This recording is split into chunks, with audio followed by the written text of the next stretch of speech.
Hello everyone, welcome to StudyIQ. In this video of StudyIQ, I will bring to you the banking awareness from the month of June 2017. I know you people have been waiting for this for a long time now, and I promise you this video will be worth the wait. If you want to prepare for IBPS PO, Clerk or SBI Clerk, then our pen drive course, our best selling pen drive course is available. You can dial this number or this number and avail the course, or you can visit our website StudyIQ.com. So let's begin.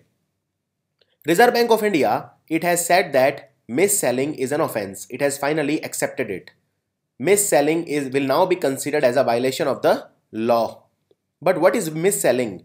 Mis-selling means misadvising. When you give wrong advice to someone just because you want to make more profit, you want to sell your product, that is called mis-selling. I'll give an example.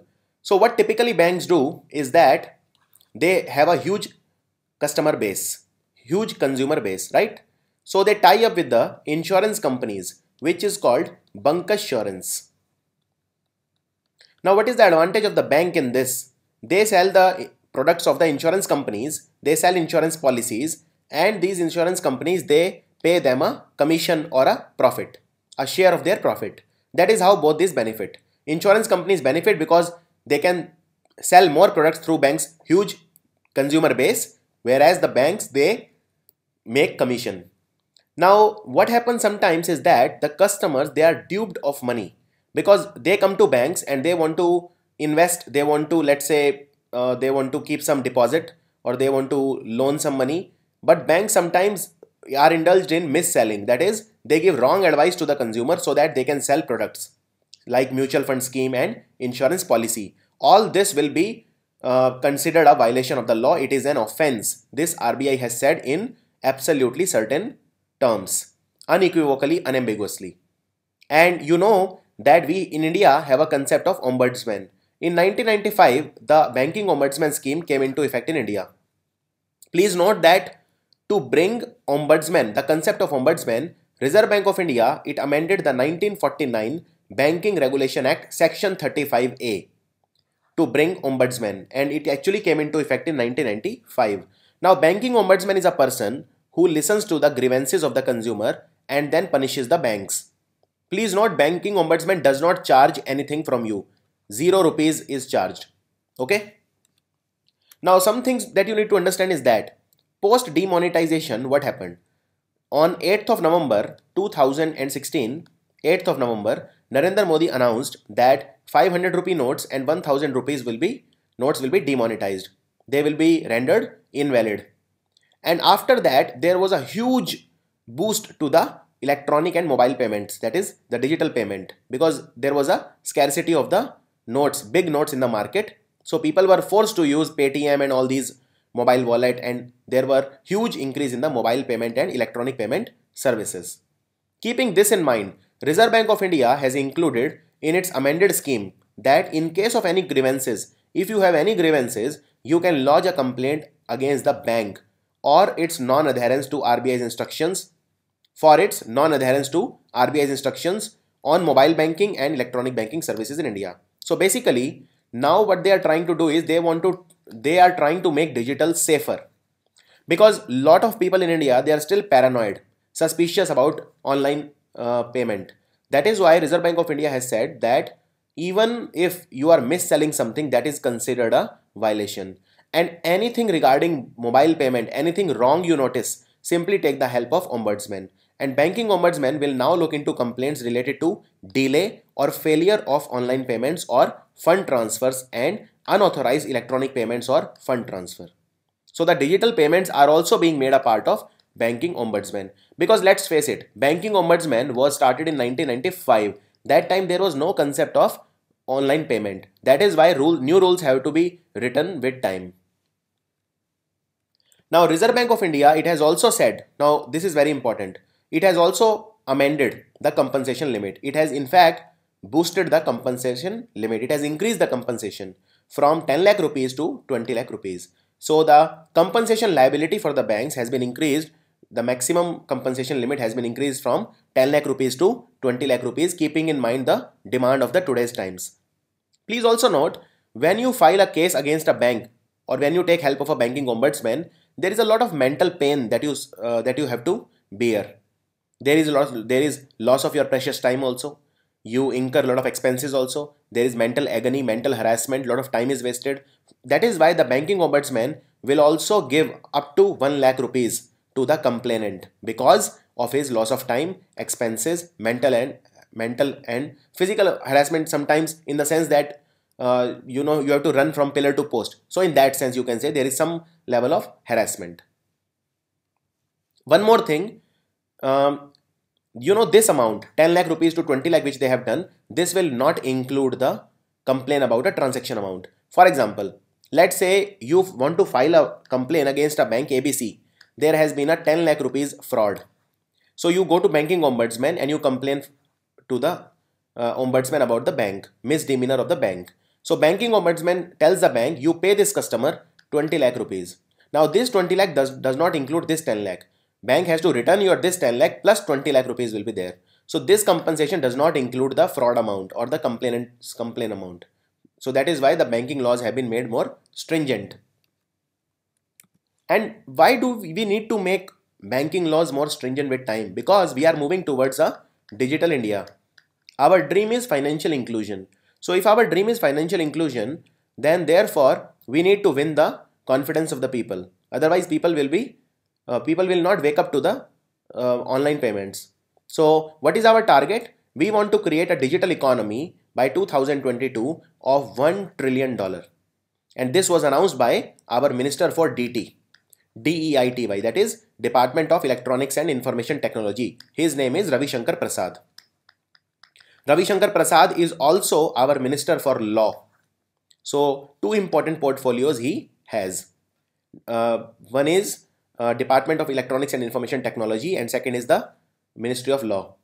Now he has said just 4 days back that this is India's target. 2022 we need to have a 1 trillion digital economy. So if we want to create a digital economy, comes with it the various perils of the digital economy, that is online security. And that is why these RBI has taken this decision.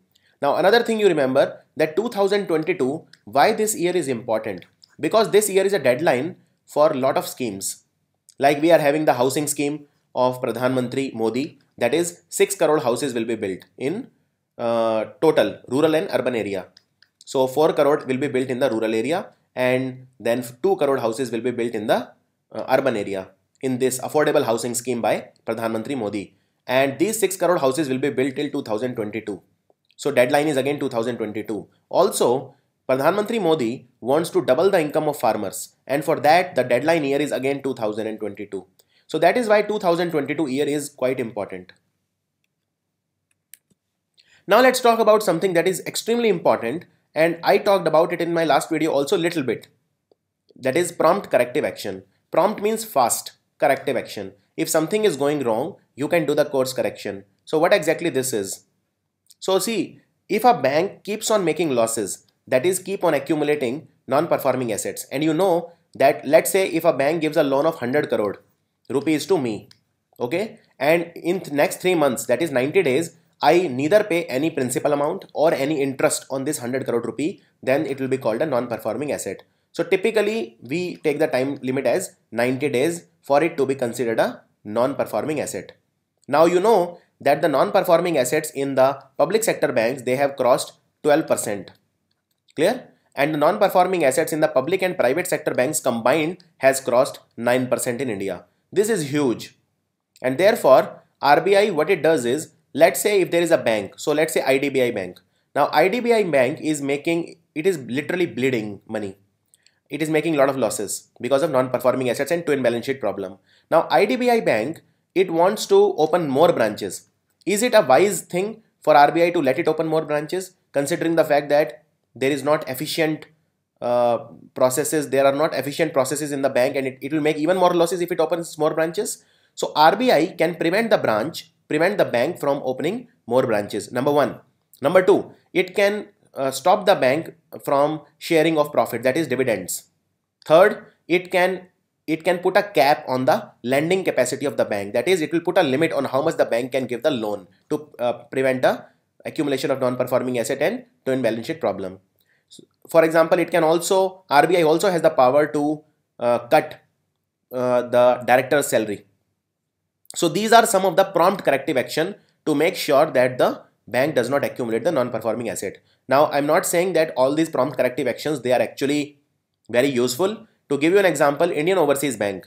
Now, in this, prompt corrective action was started way back in 2015, but it has been now 7 quarters and this bank is continuously making losses and it has not been able to recuperate the money. So, but prompt corrective action is one of the important ways by which RBI takes strict action against the banks. Now, this year, RBI has initiated prompt corrective action against 6 banks. 6, not 1, not 2, but 6 banks. The 6th bank was Bank of Maharashtra. Very recent. On 19th of June, PCA against Bank of Maharashtra was initiated. And which are the other 5 banks? Industrial Development Bank of India, IDBI, Indian Overseas Bank, UCO Bank, which is headquartered in Kolkata. So only 2 Indian banks are headquartered in Kolkata. One is the UCO Bank and another is the Bandhan Bank. Bandhan Bank is a microfinance bank and UCO Bank. Now Dena Bank and the Central Bank of India, which is called CBI in short, against these 5, and now Bank of Maharashtra is the 6th bank. So if I ask you how many banks PCA has been initiated, the answer is 6. So this you need to remember. What is PCA? What are the things that are undertaken in the PCA? One is the Reserve Bank of India. It prevents the bank from opening new branches. It can cut director's salary. It can put a limit on the lending capacity of the bank. It can also block the dividends or profits of the bank, and a lot of things it can do. One more thing I forgot to tell you, that the prompt corrective action framework now has a clause. It has been made more stringent.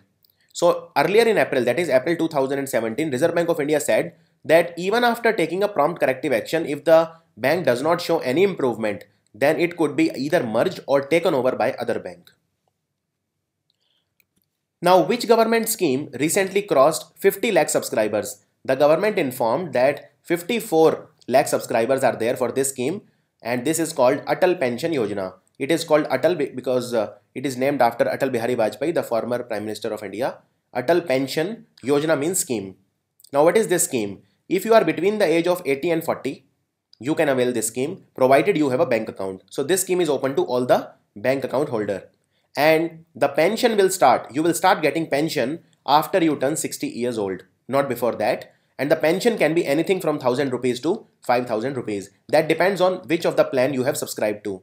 If you want 5000, of course, you have to pay more premium. If you want 1000 rupees, you have to pay less premium. That is the only difference. It's a very important scheme. It is a social security scheme. We also have Pradhan Mantri Jeevan Jyoti Suraksha Bima Yojana. And we also have Pradhan Mantri Suraksha Bima Yojana. So some of these schemes are important with respect to the exam. Now let's talk about petrol. So India is the world's third largest oil importer. Okay. Which are the countries that import oil, the maximum? Now you can see in the diagram, this entire is Europe. It is composed of many countries, more than 30. So number one importer of the oil is European Union. We consider it as a one entity. Then second is America. But European Union is like a consortium of countries. So let's forget European Union for a moment. The country that imports the maximum oil is America. Then it is followed by China and then India. So India is third largest importer of oil. We do not have a lot of oil in India. So this is India in the map, you can see here.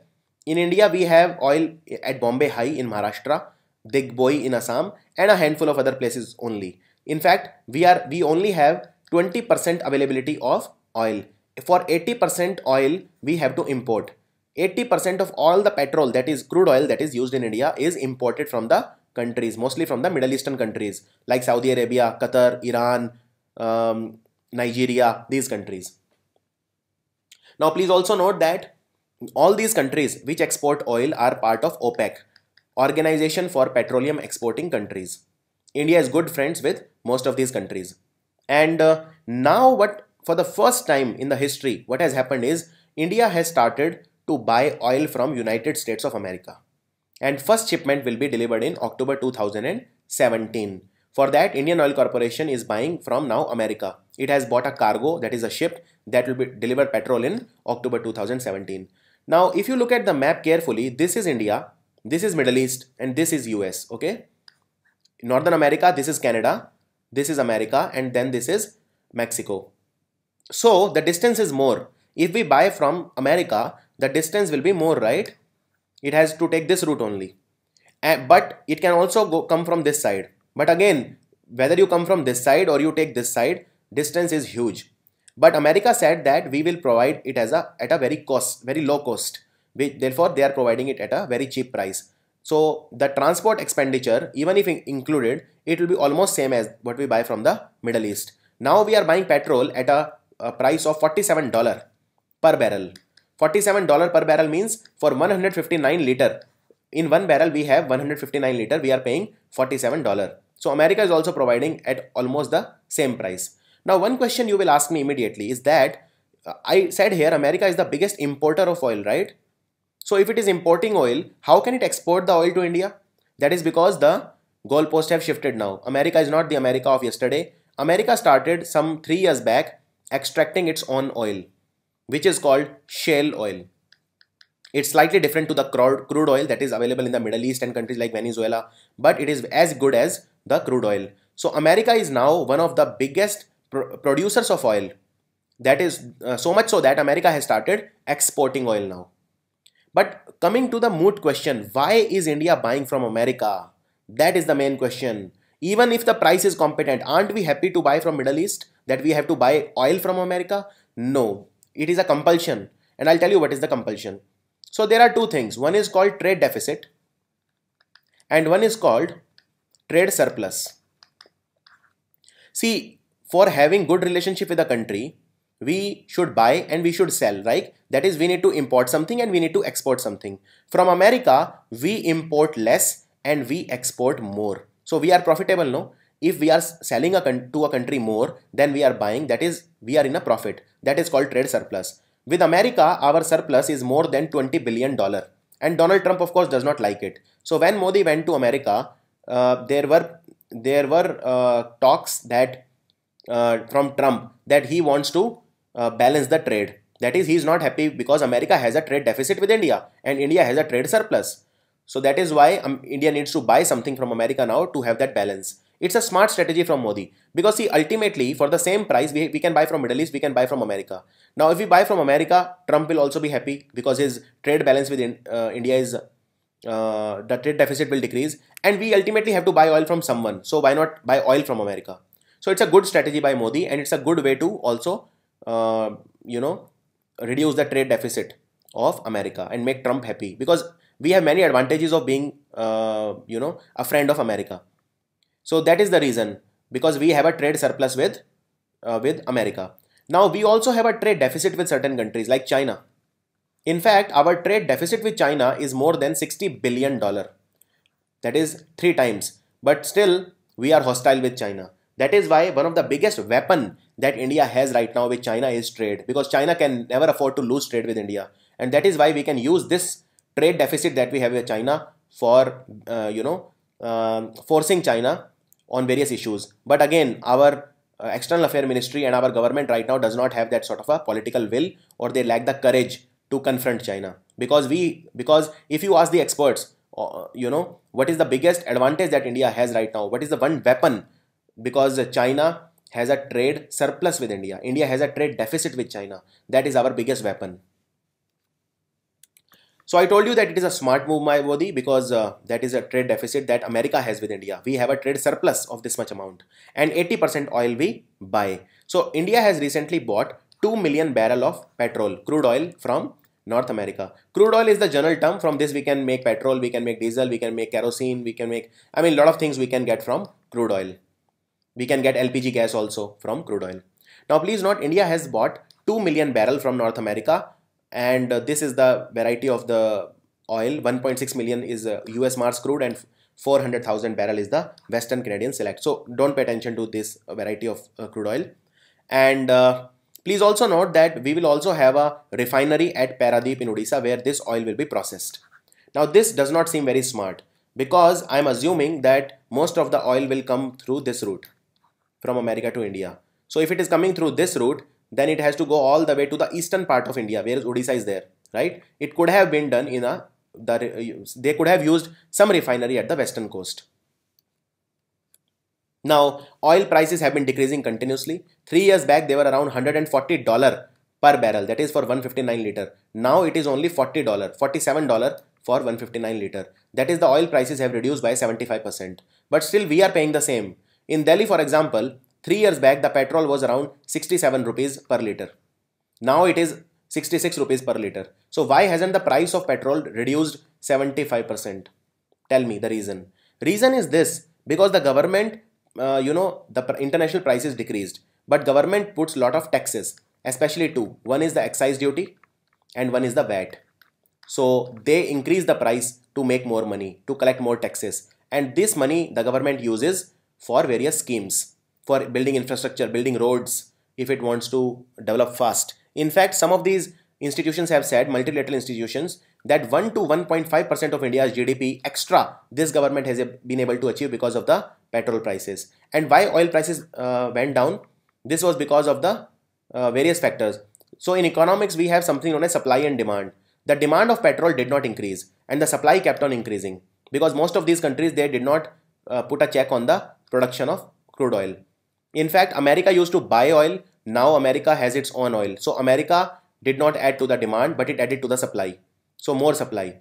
And also the demand kept on decreasing. For example, European demand of oil was decreasing because now we have more energy efficient cars. So if the car was giving 10 kilometers per liter mileage earlier, now it is giving 20. Same car, more fuel efficient, and the countries are also investing in the alternate sources of energy.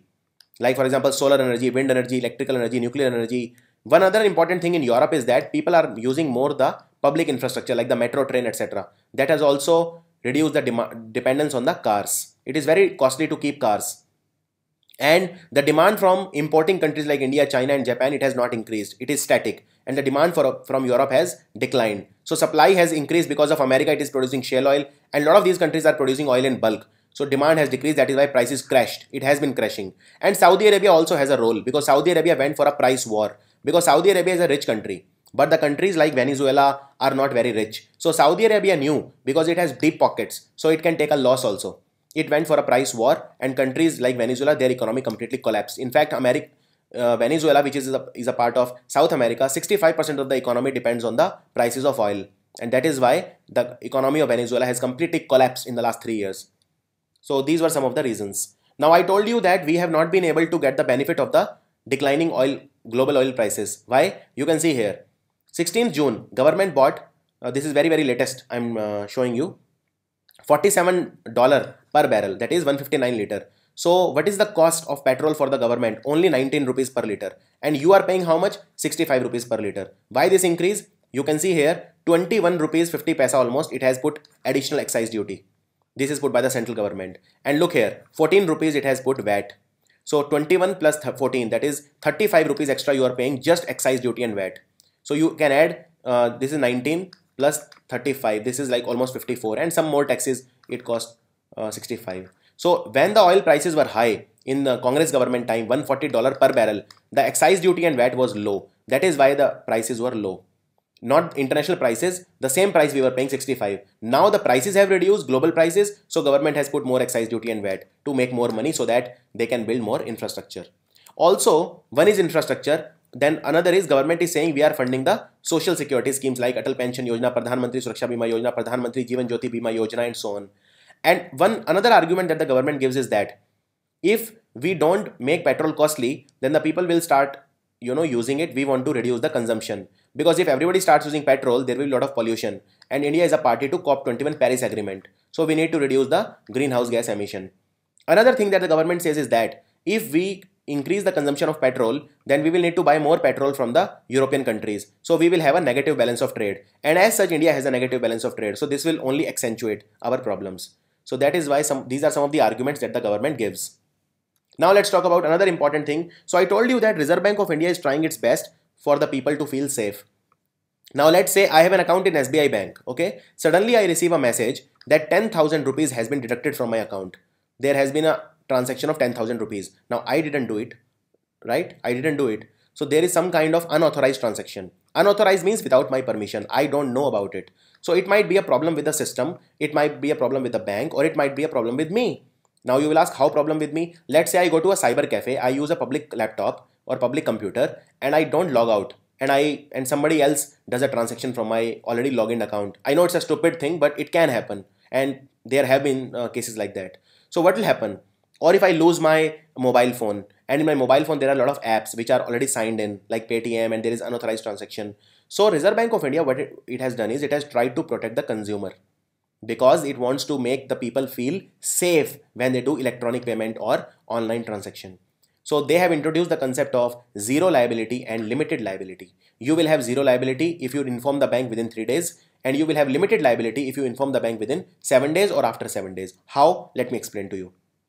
So under this new direction from the Reserve Bank of India, the central bank, it has made it mandatory, number one, to register all the customers for text message alerts and link their mobile number with the bank account. See, this is very important. I'll tell you why. Let's say your bank, SBI bank, you have a SBI bank, it is logged in by some person, some unknown person, because he somehow finds out your password. Immediately a message will come on your mobile that your bank account has been accessed, and if this is unauthorized, contact bank immediately and we will block your account, or we will force that person to have automatic logout, things like that. So it is always better to link your bank account with numbers, but now it is not better, it is mandatory by RBI. One more thing they have done is they have said that you need to link your PAN with the Aadhaar. This is an order of the Supreme Court on 9th of June, and this has already been applied. For you have to link your PAN card with your Aadhaar card. So what will happen? Let's say there is an unauthorized transaction. You inform the bank within 3 days, you will have zero liability. You are not responsible, entire amount will be credited to you. Let's say you are a little slow, right? You are a lazy bum and you are a little slow. So you inform the bank within 7 working days. Okay, you don't inform within 3 working days. Then your maximum liability is 25,000. Let's say there is a 50,000 rupees transaction, right? And it is not a problem with the bank, it is not a problem with you, it is a problem in some system. Because of that there is an unauthorized transaction, but you are able to inform to the bank on time. The maximum liability is 25,000. That is 25,000 in any case bank has to pay to you.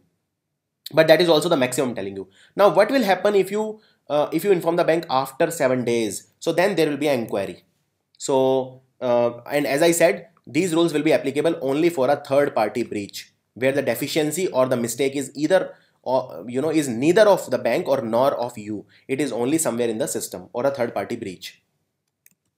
And this circular of the Reserve Bank of India, it covers both online and face-to-face transaction. What is a face-to-face transaction? Again, it is a digital transaction. Let's say you go to a mall, okay? You go to, let's say, Zara to buy a cloth, and after shopping, you pay using your credit card. That is a face-to-face transaction. You are standing right there, and it can be a credit card or a debit card unauthorized transaction, or it can be online. You buy something from Amazon or Flipkart.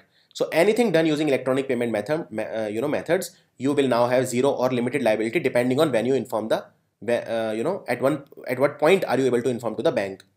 Now the RBI has asked banks to allow the customers the option to report the unauthorized payments on unauthorized transaction on their home page. This is important. If you have a SBI account and there is an unauthorized transaction, go to SBI website. But if you are not able to find the option of reporting, it will be very difficult for you to lodge your grievance. So all the banks have been told that the reporting of any unauthorized transaction has to be on the home page. It has to be perfectly visible, not just internet. You can also inform the bank through phone, SMS, email, call center, or interactive voice response, and bank then cannot say that the person did not inform me. You can simply drop a SMS. Now I told you, if you inform within 3 days, you don't have to pay anything. That is limited, zero liability. If you inform within 7 days, then maximum liability is 25,000. What if you inform that there is an unauthorized transaction from your account after 7 days? In that case, the customer liability will be determined as per the bank's board approved policy. So bank's board, whichever bank it is, it has to define some policies for that, and appropriate investigation will be taken care of. Now please note that in case of savings bank account, that is individual accounts, the maximum liability will be 10,000 rupees in such cases. Now let's talk about Indian economy. Now Indian economy is doing well, but after demonetization there was a huge setback to the Indian economy. To give you some example, now you know the concept of fiscal or financial year, right? In India, financial year starts from 1st of April. It ends on 31st of March of the next year. So if I say financial year 2017, it means from 1st April 2016 to 31st March 2017. Financial year 2017 has already ended, okay? You can also say fiscal, last fiscal. This was last fiscal. Current fiscal means what? Current fiscal means 2017-18. That is from 1st April 2017 to 31st March 2018. It is also called financial year 2018. Clear?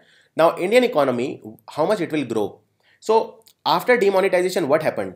This was a real setback. So, the last quarter of last fiscal, that is, last fiscal means what? 2016-17. That is the last quarter. Last quarter means last 3 months. That is from 1st of January 2017 to 31st March 2017. Our economy, it fell, literally slided. It shrunk. It grew at 6.1% only.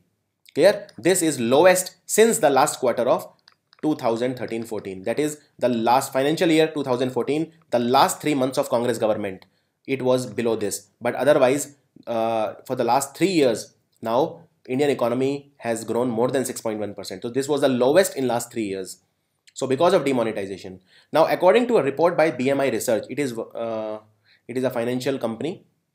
India's GDP growth in this financial year, which means 2017-18, that is financial year 2018, will be 6.9%. That is India's real GDP growth. There is a real GDP and there is a nominal GDP. Real GDP growth is inflation adjusted. It is 6.9%. Now, according to Fitch, so there are 3 very important credit rating agencies in the world. One is Fitch, it is American. One is Standard & Poor, it is also American. And the third is Moody's. And whatever these 3 agencies say, it holds a lot of value.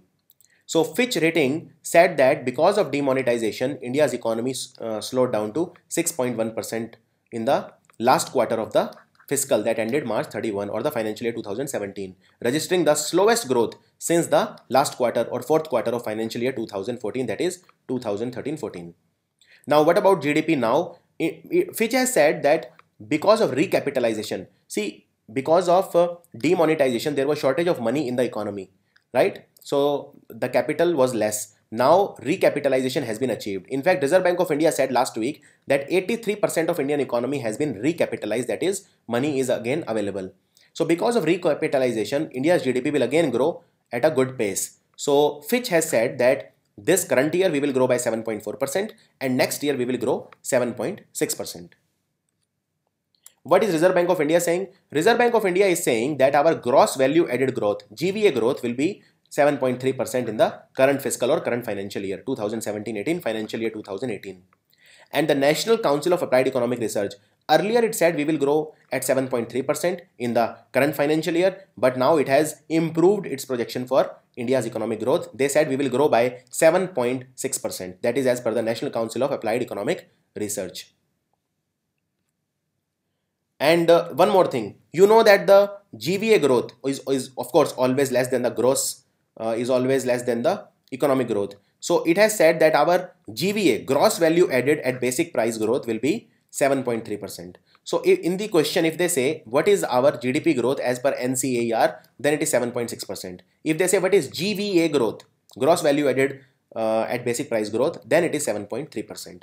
And earlier they said that this growth, that is the economic growth, will be 7.3%, but now they have improved to 7.6%. So these two figures are important. This is the GDP growth estimation and this is the GVA growth estimation. Now let's talk about the shadow economy, which is what you call the black money economy, so-called. Shadow economy, what exactly this is? It means, it refers to the production of and also trading of the goods and services that are deliberately, intentionally and often illegally concealed from the public authorities. You will not show their production to the taxation department, direct, indirect taxes. You will basically keep it under the wraps. You will conceal it. It will be done in a clandestine manner. That is what is called the shadow economy. Is it a big problem? Yes, it is. So to give you some numbers, in 2016, what was the size of our shadow economy? It was 17.22% of the GDP. So can you imagine how much this is? This is 26,15,800 crore rupees. This is the size of economy which is illegal in India. This is so-called our shadow economy. In 2016, it was more than 17% of our GDP. And now the ACCA, that is Association of Chartered Certified Accountant, has said that our shadow economy will shrink to 13.6% of the GDP by 2025. So even after next 8 years, it will still remain around 13.6% of the GDP. That is the kind of black money problem that we are having in India.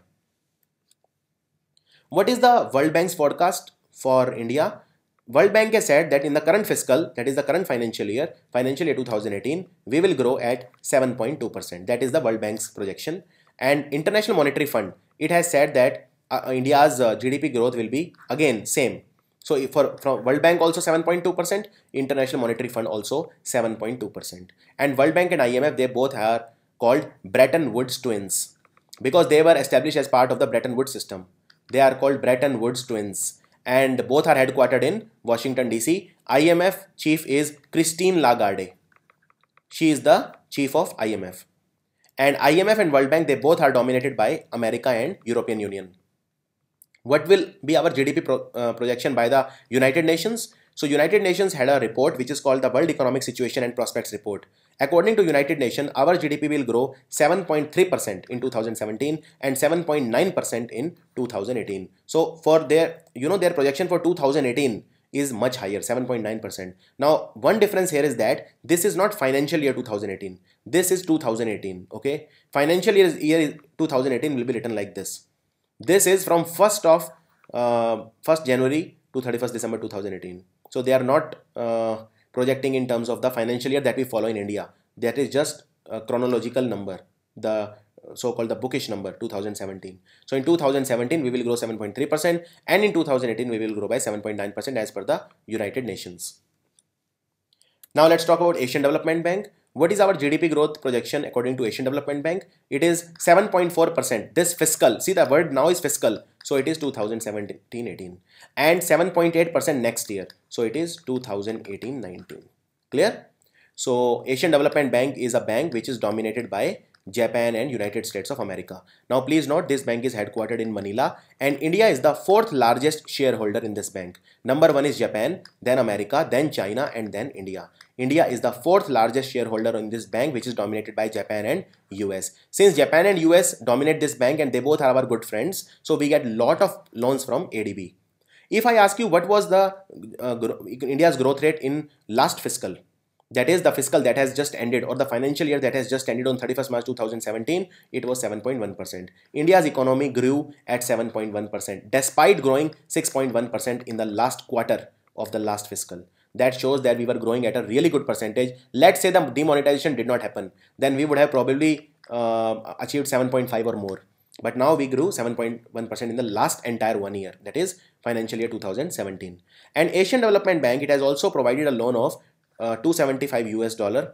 That is the loan they have provided for a piped water supply project for Madhya Pradesh, and this will benefit 3 lakh households because there is rapid urbanization in the Madhya Pradesh. For that there is a water supply project that needs to be made. For that ADB has provided a loan of 275. Now ADB, since it is dominated by Japan, so the president is also Japanese. His name is Takehiko Nakao. Takehiko Nakao is the president of Asian Development Bank. Now Asian Development Bank, and these questions are very frequent in exam, it is giving India huge money. How huge? So $1 billion is 6,200 crore, right? Because the value of $1 right now is around 62 rupees. So $10 billion is 62,000 crore rupees, okay? That is the amount of money Asian Development Bank will give to India over the next 5 years to build infrastructure projects, especially in poor and smaller areas like Jharkhand, Chhattisgarh, the poor state of Odisha, like that. So half the money, that is 5 billion, will be used to create infrastructure in UP, Bihar, Jharkhand, Odisha and Chhattisgarh, and the rest of the money will be used to develop the East Coast Economic Corridor. This question can directly be asked. The East Coast Economic Corridor will be built in India and will be funded by which bank? Asian Development Bank. But what exactly is East Coast Economic Corridor? This is East Coast Economic Corridor. From Kolkata to Kanyakumari, we will build a road of 2,500 kilometers on the coast. This is called East Coast Economic Corridor. And you can see first there is West Bengal, then there is Odisha, there is Andhra, and then there is Tamil Nadu. This is the East Coast Economic Corridor. Because all of these are coastal area, you have Haldia here, then you have Paradip here, Visakhapatnam and Chennai. So yeah. Now next. Harvard. What has one of the best colleges in the country said about India? Harvard. It has said that India is going to be the pivot of the global growth, economic pole of global growth. What is the meaning of this? This means that India will be among the 2 strongest, the fastest growing economies. Which is the other country? Uganda. Uganda and India till 2025, that is next 8 years, India and Uganda will grow at 7.7% every year. This is a huge statement to make for Harvard University. And Uganda is a small country, its capital is Kampala. I noticed that a lot of students, they confuse between Uganda and Rwanda. Okay, so Rwanda is also African country, its capital is Kigali. You must have heard about the Kigali Agreement. So both are different, don't get confused. If the option comes in exam, along with India, which will be the fastest growing economy as per the Harvard University, the answer is Uganda, not Rwanda. Okay, they both will grow at 7.7%. But one thing that was music to every Indian's ears was that they said that China will grow at much less. So China is facing a slowdown and its economy will grow only at 4.4% for the next 10 years. So India will definitely, there will come a time when Indian economy will cross that of China. If I talk about Asia, after Japan and China, we have the third biggest economy.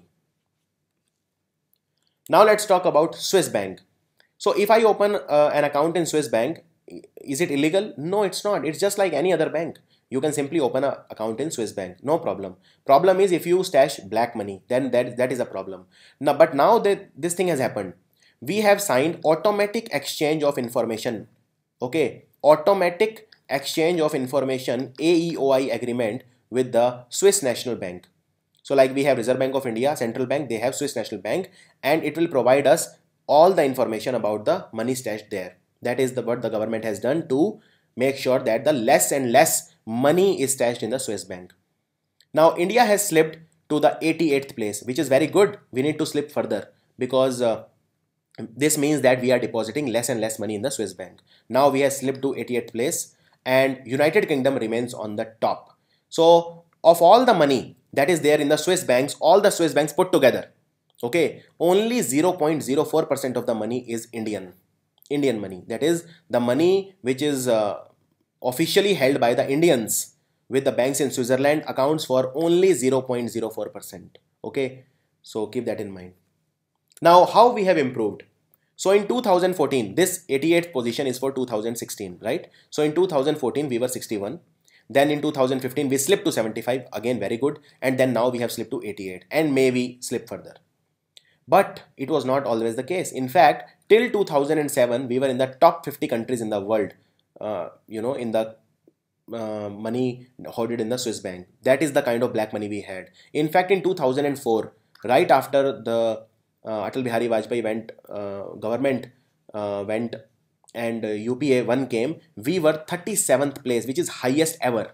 This was our highest ranking, 37th. Now we are 88. So we have covered some ground in that aspect. And as I said, we have signed automatic exchange of information agreement with SNB, Swiss National Bank. That is the MOU between for mutual cooperation between Switzerland and India to help the menace of black money. And out of all the black money that is there in the Swiss bank, 25%, 1/4 black money, I'm not saying black money, I'm saying money, okay, is UK. Because a lot of money is legal also, right? These are just tax havens. Tax havens means you won't be taxed in the money that you stash in Swiss banks. That is why you won't be taxed, so your money is safe and you don't have to pay any tax. Now America, out of all the money in the Swiss bank, 14% is America's, 25% is UK's, and only 0.04% is India's. So government is taking a lot of credit for this, that look how much we have improved in the last 3 years. When we came, we were like 61st, then now last year 75, and then this year's ranking we are 88. Now let's talk about commodity exchange. Now you first need to understand what is a commodity exchange. Commodity market is another type of market. See, we have lots of types of market. We have share market, stock market, equity market, we have commodity market. So what is commodity market? What does the word commodity means? It means goods. Like anything, you eat an apple, that is a commodity, right? So what you exactly do in a commodity exchange or commodity market is you invest in commodities. What is the meaning of this? So you want to reduce your risk, okay? And I told you when you reduce your risk, it is called hedging. So in India especially, commodity markets are used especially for hedging or reduce the risk. Now what does this mean? It means, let's say I am a juice manufacturer, okay? I make apple juice. It is my company. For that I require 1 lakh apples every month. So therefore, This year, scientists have said, our meteorology department says that there will be shortage of rainfall. Okay, that means in December, right now it is July. Okay, in December there might be shortage of apples. That is what I think. Because of that, apple production will be affected. So apple price will increase because of less production. I want to hedge this. Don't want the risk. Right now, apples, 1 lakh apple if I buy, they cost 20 lakh rupees, 20 rupees an apple. And I think that in December, I might have to buy apples for 50 lakh rupees. It is a direct loss of 30 lakh rupees for me because my input cost is more by 30 lakh. What I will do, I will go to the commodities market and I will invest in apples. I will invest in apple in the sense that now it is like just like a market. There are seller, there are buyer. Okay, so who is a seller? Farmer is a seller. So I will say to a farmer that in December, I am already buying 1 lakh apples at a price of today. You know, so farmer will be like, okay, 20 lakh rupees is the deal done, right? So what farmer is getting from this is that farmer is getting an assured buyer for his crop, and there is no guarantee. Farmer also knows that it is a rainfall might become less this year and the price might increase, but there is no guarantee that rainfall will be less. So both benefit. Farmer benefit how? Farmer benefits because he gets assured buyer in December. And how is the buyer benefiting? Because he does not have to pay the price. Now, 30 lakh more. That is his assumption. Now, see, he has reduced his risk, but there is always a risk. Let's say that there is surplus of rainfall. So the price of apple might reduce also. So he has already agreed upon 20 lakh. Let's say the price of apple in December falls to 10 lakh. Then it is a loss of 10 lakh rupees for the buyer. That is the juice manufacturer. But if it really goes to 50 lakh, then it is a profit. So there is risk involved, but you still don't want to be in a situation where you have to pay 50 lakh. So these kind of things happen in a commodity exchange. So our largest commodity exchange is, these are not very big commodity exchange, both of these. Now they will become third largest in India. So National Multi-Commodity Exchange, it is, by the way, India's first demutualized multi-commodities exchange. It is merging with Indian Commodity Exchange, and it is merging. Okay, so the proposed merger will create India's third largest commodity exchange, and it will offer a range of contracts including bullion, oil, rubber, and agri-commodities, agriculture products. Okay, and this exchange will also offer the world's first diamond futures contract. So keep all these things in mind. And after their merger, ICEX will hold 62.8% stake in the company that is formed after the merger, and NMCE will hold 37.2%. So together, total is 100%. And Reliance Capital is the largest investor in ICEX exchange. If I ask you which is India's #1 commodity exchange, almost 80% of the country's commodity market is traded in multi-commodity exchange. It is the largest, and it is the world's 6th largest commodity exchange. And second is the National Commodity and Derivatives Exchange Limited. This is the second biggest exchange in India. It was launched in 2003. And which will be the third largest? The one that is formed by the merger of ICEX and MCEX. So this one, NMCE and ICEX, this will be the third largest. So I already explained to you what is a commodities market. Now, one latest news also is that SEBI, Securities and Exchange Board of India, which is chaired by Mr. Ajay Tyagi, and it is headquartered in Mumbai, it has allowed hedge funds to invest in the commodities derivatives. This is a very, very latest news that I'm telling you. Just 7 days back, this was announced by the SEBI. Now, Telangana, the 29th state of India, the newest state in India, so to say, it has launched its own wallet, which is called T-Wallet. T stands for Telangana. T-Wallet is the public-owned wallet. And the best part about this wallet is that you can even operate without mobile phone. Now you will ask me how we can operate without mobile phone. So for that, they have opened Mi Seva Kendra. Mi Seva Kendra. Okay. This is their own wallet. Another best part is there is zero transaction fee. This is to encourage digital transactions. So it will not charge any transaction fee like Paytm does or like Oxygen and all. Also, how the government is trying to use this wallet, government will pay Manrega fee, that is Manrega wages, and scholarship to students through this wallet. So Manrega, you know, it is a Mahatma Gandhi National Rural Employment Guarantees Act. which gives you a surety of a certain number of days so that you can earn your livelihood, or if you already earn your livelihood, then you can supplement your income. And 4,000 Me Seva, that is electronic governance centers, have been opened in Telangana, and those without phones can also have wallet using this center, can also operate wallet using this center, and it will use a two-factor authentication to ensure the security. What is two-factor authentication? That is, one OTP will come on your phone if you have a phone. So they're using Aadhaar, it will be Aadhaar linked, and the biometrics of Aadhaar will be used, that is fingerprint and iris.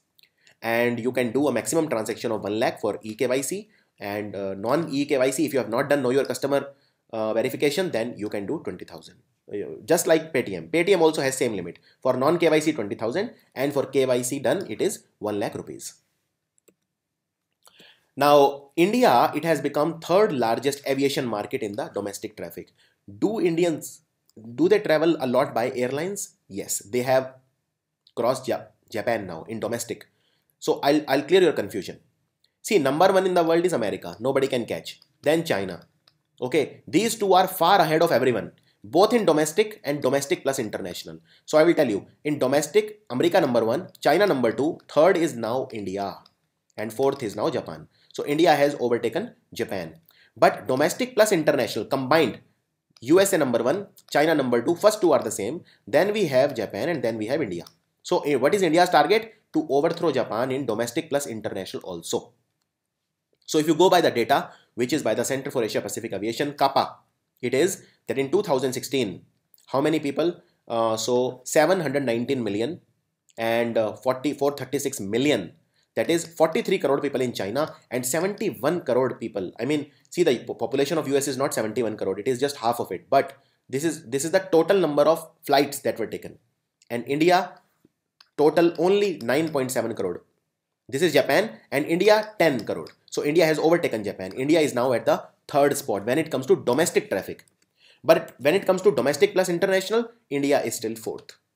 So America, 81 crore flights were taken in 2016. China, 49 crore. Then Japan, 14 crore. And then India, 13 crore. So we want to catch Japan. Of course, it is impossible to catch America and China. Now Himachal Pradesh is getting the loan from World Bank. Himachal Pradesh right now is trying to, what they are trying to basically do is they are trying to transform their public financial management capacity building program. It is called Public Financial Management Capacity Building Program. For that, they will get $36 million loan from the World Bank, and they will help it to improve the public expenditure management sector and doing some tax reforms, reform their tax administration department. State Bank of India, it has also got a lot of loan from World Bank. In fact, $625 million loan from the World Bank. And World Bank, you know that CEO of World Bank is Kristalina Georgieva and President is Jim Yong Kim. Don't confuse between the two. Kristalina Georgieva is the CEO, Chief Executive Officer, and Jim Yong Kim is the President. How much loan SBI is getting from World Bank? 625. And then in turn, SBI will give this loan to the Indian companies which want to invest in the rooftop solar projects. And this will help State Bank of India to finance the rooftop solar voltaic projects at a very competitive rate. Another important thing, Government of India has launched something known as SIMO. SIMO is what? It is Skill India Mission Operation. And for that, World Bank is giving the loan once again, $250 million that will carry out Skill India Mission Operation. It is a part of the, Pradhan Mantri Kaushal Vikas Yojana. Kaushal Vikas means skill development. So this program's objective is that the youth of the country, they need to be provided short-term skill development programs of around 3 to 12 months or up to 600 hours at the national level and state level. And who is funding it? World Bank. Uday Kotak, the chairman of Kotak Mahindra, Kotak, he will head a SEBI panel. SEBI panel is for what? So there is a 21-member panel. Basically what happens in our Indian companies, especially the public sector companies, the corporate governance is still very inferior, and they want to upgrade the corporate governance. For that, there is a panel, and that will be headed by Uday Kotak. So they will focus on all these practices which are in part of corporate governance, like improving safeguards, issues in accounting and auditing practices, improving effectiveness. Basically you have to improve the governance in the companies. Now this is a shameful report for us to read. OPHI, which is Oxford Poverty and Human Development Initiative by Oxford University, it has said India has 31% of world's poor kids. Now, these 31% are multidimensionally poor. See, one is poor, which means you don't have money. But what is multidimensionally poor? Because multidimensionally poor is categorized by a lot of factors like poor education, poor health, no money also, and various factors. So these children are multidimensionally poor, and 31% of the world's multidimensionally poor children live in India. And in terms of countries, see, the second is far behind India. Nigeria 8%, second. Ethiopia 7%, Pakistan 6%, but India 31%. So at one point we see our GDP growth is this and we are ease of doing business, we are here, but these are the real parameters that show the on-ground story. Multidimensionally poor child is the one who lacks at least 1/3 of the 10 indicators like poverty, health, education, standard of living. And in, for example, health, we see nutrition, child mortality, education, standard of living, for example, access to drinking water, improved sanitation, cooking fuel, flooring, asset ownership. So out of the 10 indicators, at least 1/3 if the child is lacking, then it is called multidimensionally poor. In terms of absolute numbers, India accounts for both the highest and a staggering number of multidimensionally poor people. People, not children. Now I'm talking about multidimensionally poor people. India has 52.8 crore multidimensionally poor people. This out of 134 crore. So you can see the ratio. It is almost 1/3. So that is how we are at present. We are our present status. Now India has beaten China to become top country for retail investment. This is said by the research company A.T. Kearney. They also said India's strong GDP growth and growing middle class, coupled with a more favorable regulatory environment over the past few years, have played significant role in attaining this ranking. This is said by A.T. Kearney. Now there is another report of World Bank. This is very, very important. This is called Global Prospects. Global economic growth is forecast to accelerate moderately to 2.7% in 2017. And in 2016, it was very low. It was 2.3%. So this is very optimistic. Now in 2016, the world economic growth was 2.3%. What is the expectation in 2017? 2.7%. ICICI Bank, which is the largest private bank in India, it has commissioned 200 solar powered ATM. So these ATMs will run with solar power, and they are saying that this will reduce the energy consumption in large offices and branches from 198 million units to 164 million units in just a span of 3 years, saving 34.2 million units of energy in just 3 years.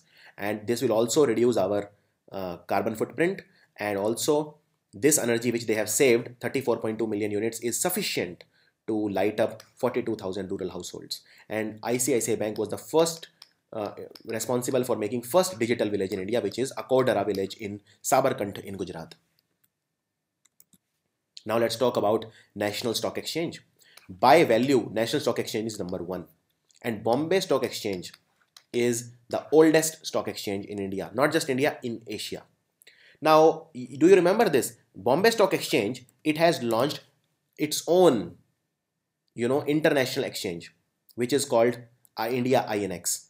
It is completely owned by Bombay Stock Exchange, okay, and it will start trading from August.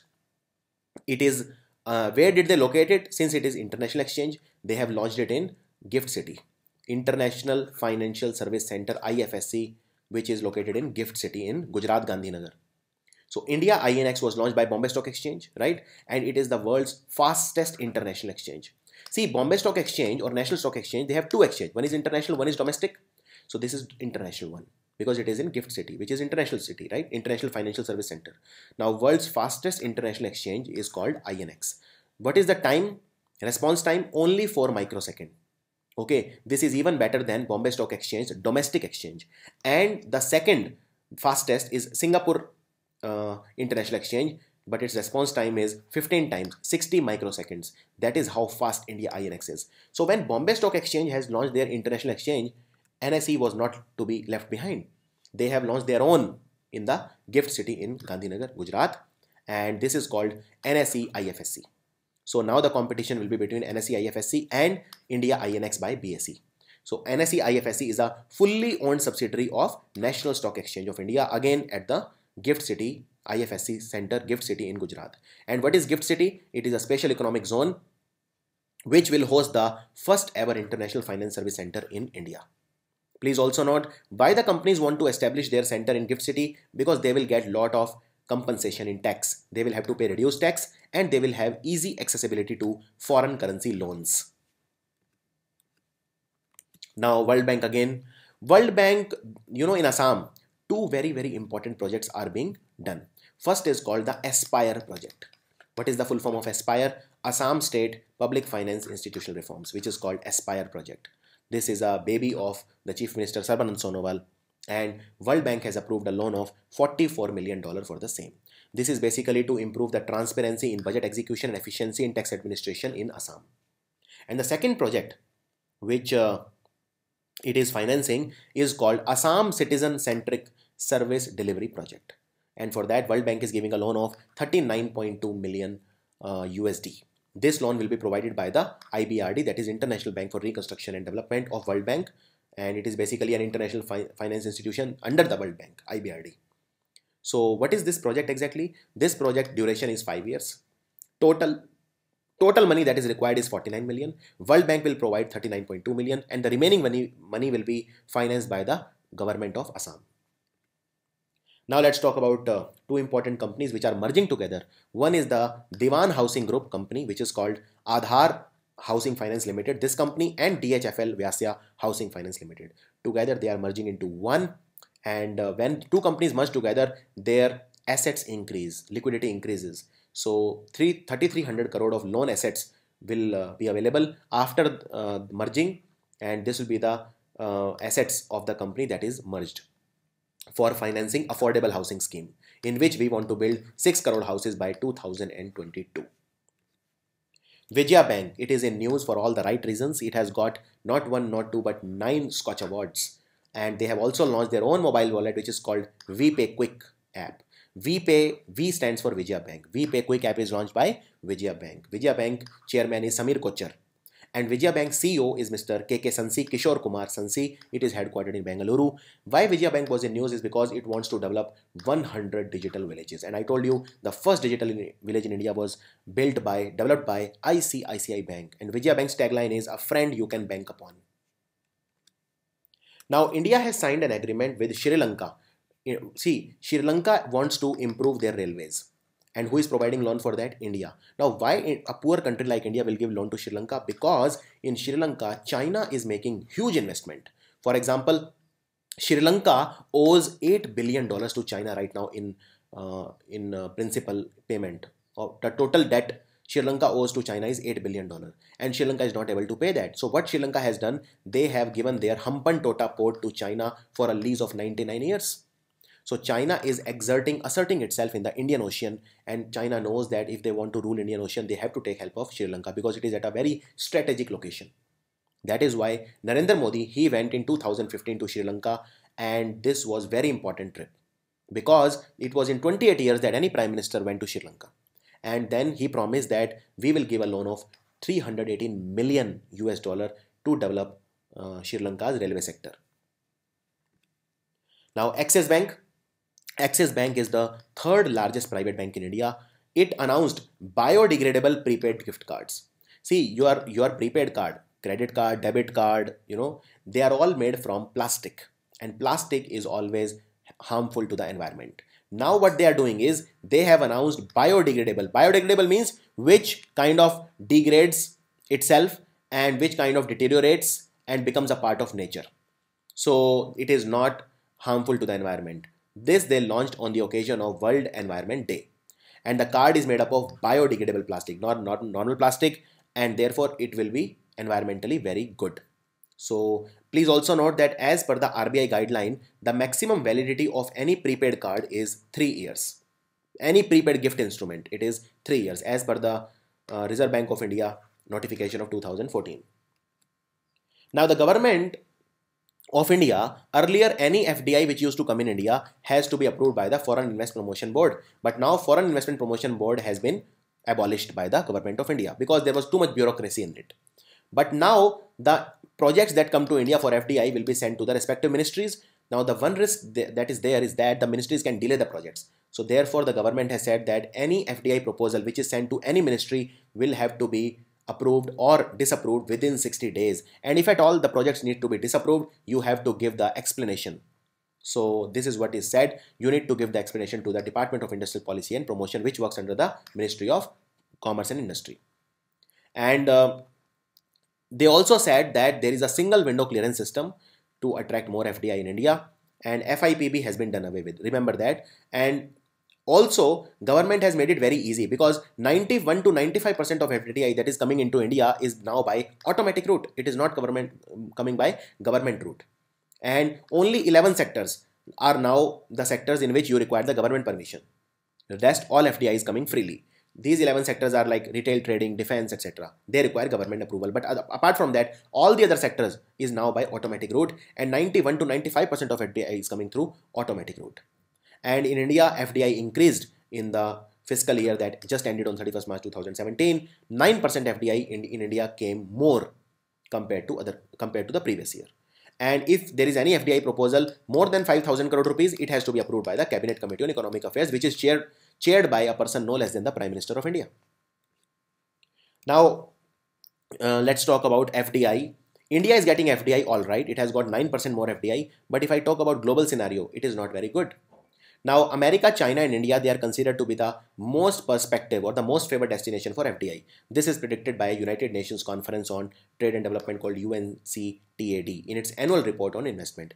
According to the World Investment Report of 2017, India is getting FDI investment more, but if you see the global FDI, it has decreased.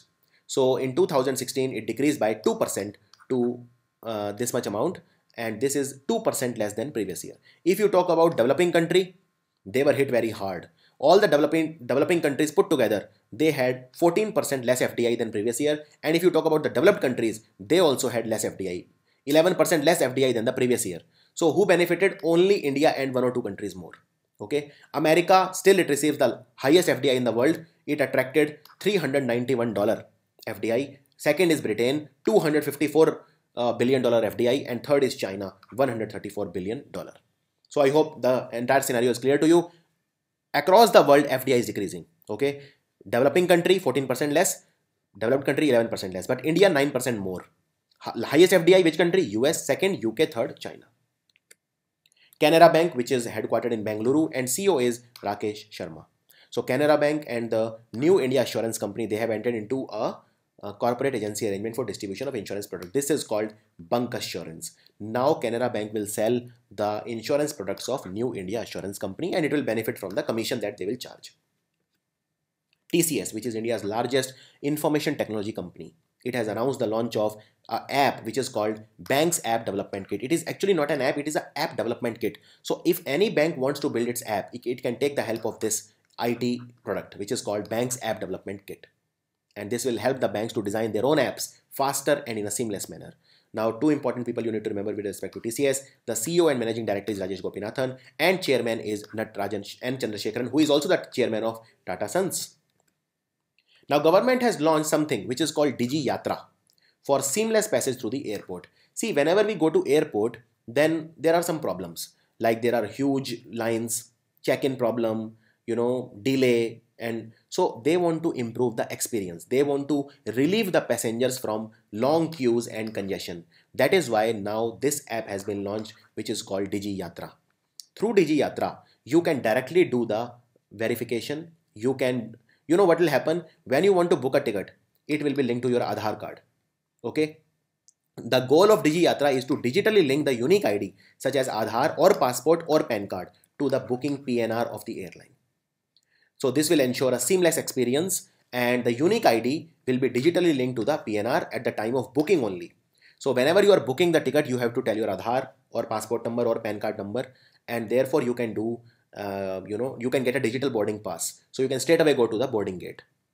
But however, there are some concerns about the privacy. Now all your data, your domestic flight status will be with the government. So there are some people who are saying this is an intrusion into their privacy. And also, our Minister of State for Jain Sinha, Minister of State for Civil Aviation, and our Union Minister for Civil Aviation is Ashok Gajpati Raju. So Minister of State for Civil Aviation, Jain Sinha, he announced that you can do a check-in, digital check-in, and there is mode of identification which can be a QR code that is generated on your smartphone. So there are all these mechanisms available for you to do a digital check-in to avoid long queues. Now, India, France, and European Union (EU), they have joined hands as a part of Global Sustainable Development Project, which will seek to transform 3 major Indian cities. Basically, these 3 cities will be transformed. Which are these 3 cities? Nagpur, Kochi, and Ahmedabad. And what exactly this project is? So, this project is called Mobilize Your City. Mobilize Your City. This is a project, and as a part of this project, 100 cities in the world, they will be transformed by 2020, and they will be made sort of a smart city where there will be sustainable urban planning and greenhouse gas emissions will be low.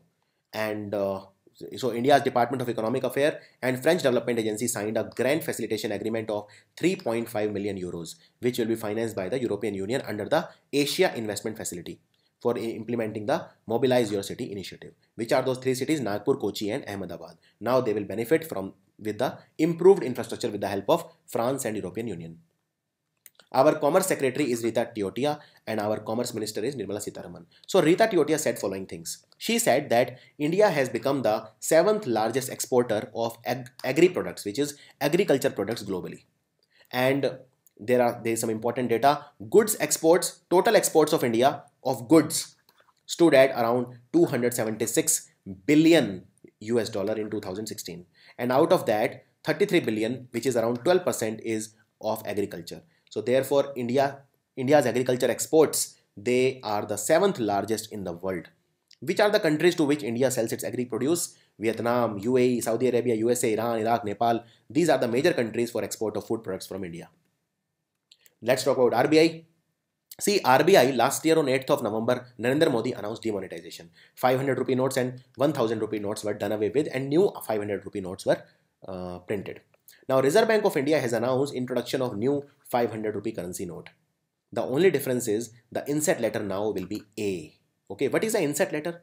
This is the inset letter. So this is a 500 rupee note that you have in your pocket right now. This is the number of the note. And can you see E here in white color? Can you appreciate this E? Let me show you this again. Can you see this E now? It's like this. So this is the inset letter. Now you will ask me one question. What is the need of this inset letter? Why do we require it? Why do we require this inset letter? And inset letter on the notes that were printed after demonetization was E. Now these 500 rupee notes which are newly printed, their inset letter will be A. But the good thing is that the old notes are not demonetized. So old notes will remain valid, the ones that were produced after demonetization. And as always, the RBI governor's signature will be there because it is a 500 rupee note. So what is inset letter? Inset letter is that, see, in India, there are 4 places at which notes are printed. Mysore, Devas, Salboni and Nasik. And these are the 4 printing press of printing of notes. So please also note that there are 26 alphabets in the English language, right? A to Z. Which 6 letters are not used as inset letter? I, J, O, X, Y and Z. I repeat, I, J, O, X, Y and Z. These are the only 6 inset letter which are not used. So therefore, only 20 out of 26 alphabets are used as inset letter. And inset letter, basically they show a particular printing press. But at no time, for security reason, RBI has not revealed which inset letter are assigned for which printing press. Okay, it is just guesswork, that's all. So this is their internal mechanism. They never reveal whether Mysore uses B, C, D. No. We don't know which inset letter is produced by which press. That is a secret. Now, CSO, which is our Ministry of Statistics. So CSO, basically, it is the Central Statistics Office. It is changing our GDP base year now to 2017-18. And earlier it was 2011-12. This was announced by Sadanand Gowda, who is our Minister for Statistics and Program Implementation. Now, do you remember that CSO was in news last month also because they changed the year of WPI and IIP. That is, CSO changed the base year of IIP, Index of Industrial Production. Earlier it was 2004-2005, now latest it is 2011-2012. And WPI, earlier it was 2004-2005, same as IIP, now they changed it to 2011-12, again same as IIP. With respect to GDP base year, earlier it was 2004, Then they in 2015 they changed it to 2011, and now from 2011 they have changed it to 2017-18. That is the new base year for calculation of GDP. And who is our chief statistician? Mr. TCA Ananta. Now, do Indian banks, do they give lot of emphasis on customer satisfaction? No. There are 51 banks in India. Okay, 27 banks are the nationalized banks, and the remaining are some foreign banks, private banks and all that. 51 banks in India. Out of 51 banks, only 1/4, that is around 12 banks, are rated high in customer satisfaction by independent body which is called Banking Codes and Standard Boards of India, BCSBI. It is an independent body which is set up by the Reserve Bank of India, and this basically judges the banks on their transparency, customer relationship, their standards, like that. Customer satisfaction, only 12 banks are rated high, and out of those 12 banks, only one bank is a government bank, which is Industrial Development Bank of India, IDBI Bank. It is rated high. Rest all the banks are rated low on customer satisfaction. Now, Yes Bank have launched, it has partnered with an app called TerraPay. TerraPay, by the way, is a very renowned app. It was also awarded, the best app and best business, best entrepreneurial venture. A lot of awards it has won. TerraPay has partnered with Yes Bank, and basically what they will do is, so there are a lot of Indians abroad. See, India receives highest remittance in the world. According to World Bank, India received a money of $62.7 billion in financial year 2016-17. So in remittances, India is number one. What is remittance? See, a lot of Indians, they work abroad in Middle East, Canada, US, and they send money back home. That is called remittance. So India received 62 billion of remittance last year. And TerraPay will help the users of the Yes Bank to remit the money back to India. Asian Infrastructure Investment Bank, which is a Chinese dominated bank, right? Please note that AIIB, India is the second largest shareholder with 7.5%. China has the highest shareholding, 26%. It is headquartered in Beijing. Third is Russia, almost 6%, and Germany is 4.5%. And in Asian Development Bank, which is Japan dominated, we are the fourth largest shareholder. Okay. So in BRICS Bank, India is the second largest shareholder along with Russia. China is number one in that also. So how much loan is Asian Infrastructure Investment Bank is giving us? 150 million. Okay, and this is the first loan by AIIB for any private project in India. So this is they are contributing for India Infrastructure Fund, which will make sure that there is a lot of infrastructure development in India. And AIIB also decided that their third meeting of their board members will be in Mumbai in June 2018. And AIIB was officially established in 2016. It is not an old bank. It was opened last year only with 57 founding members. And AIIB basically China made, because World Bank is dominated by America and European Union. IMF is also dominated by America and European Union. And Asian Development Bank is dominated by, again, Japan and America. So they needed a bank in which it can dominate. Then let's talk about some important things, which is that there are 3 oil companies in India, right? One is Indian Oil Corporation, which is the highest or the most profitable PSU in India. Please note that till last year, ONGC was the most profitable company in India. Now, this has been leapfrogged by Indian Oil Corporation. The most profitable public sector company in India right now is Indian Oil Corporation, and Indian Oil Corporation is a Maharatan company. Okay. Then we have Bharat Petroleum and Hindustan Petroleum. So these 3 companies together are making India's biggest refinery. It will be set up in the Ratnagiri district of Maharashtra on the west coast of India at a cost of $30 billion or 2 lakh crore rupees. And what will be the stake? 50% IOC, 25% each BPCL and HPCL. Now, 3 important people you need to remember. IOC chairman is Sanjeev Singh. HPCL Hindustan Petroleum chairman and managing director is Mukesh Kumar Surana. And Bharat Petroleum managing director chairman is D. Rajkumar. DCB Bank. DCB Bank launched its first iris-based ATM. So in this ATM, your eye scan will be done for your authentication. This is the first time that any bank in India has done the iris-based ATM. You go to ATM and now you don't need to carry your ATM cum debit card for withdrawing money. The machine will verify you from your Aadhaar details like iris and fingerprint. The headquarters of DCB Bank is in Maharashtra and CEO is Murli Natarajan. Now don't get confused between DCB Bank and RBL Bank. RBL Bank is headquartered again in Maharashtra in Kolhapur. And there is another bank which is called UCO Bank, which is headquartered in Kolkata. Only 2 banks are headquartered in Kolkata, UCO Bank and Bandhan Bank.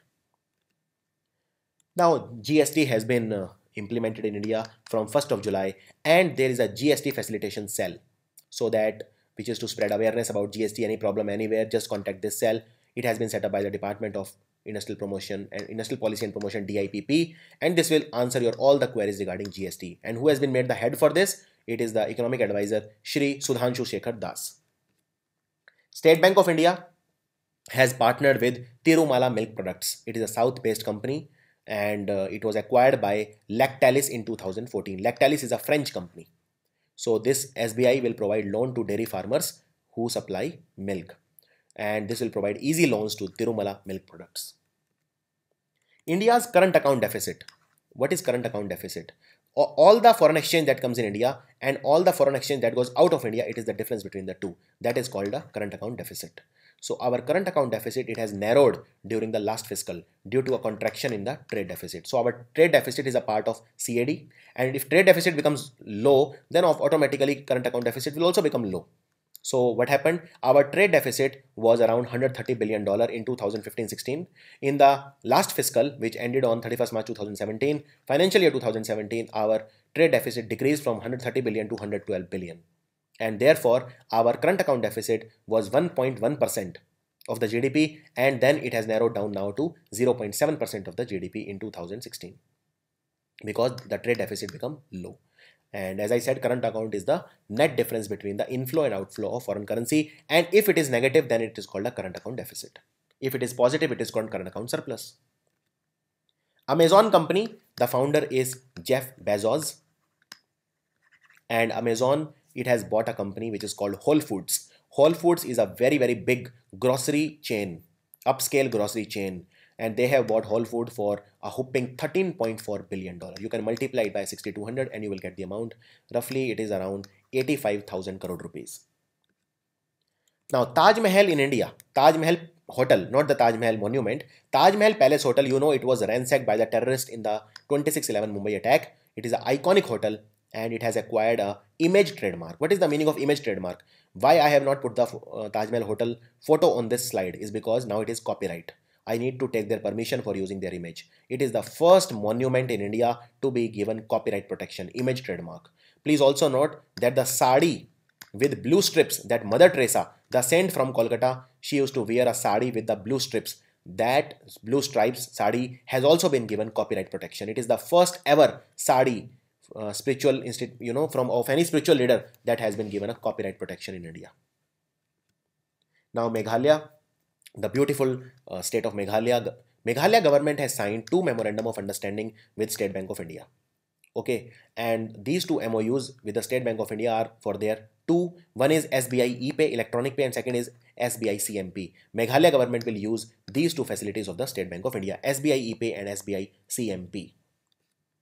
Yes Bank is India's 4th largest private bank, and it has partnered with Hike Messenger to power unified payment interface based payment solution. Can you imagine a messenger? Hike Messenger has 10 crore users. Now you can remit money using messenger. This has become the first messenger where you can use the messenger to transmit money, right? This is the first time in India that a mobile chat platform has partnered with a bank for payment solution. And Rana Kapoor is the managing director of Yes Bank. Now Axis Bank, India's 3rd largest private bank, has partnered with Kochi Metro Rail Corporation. There is a contactless card which is called Kochi One, and this card can be used for your metro commute every day.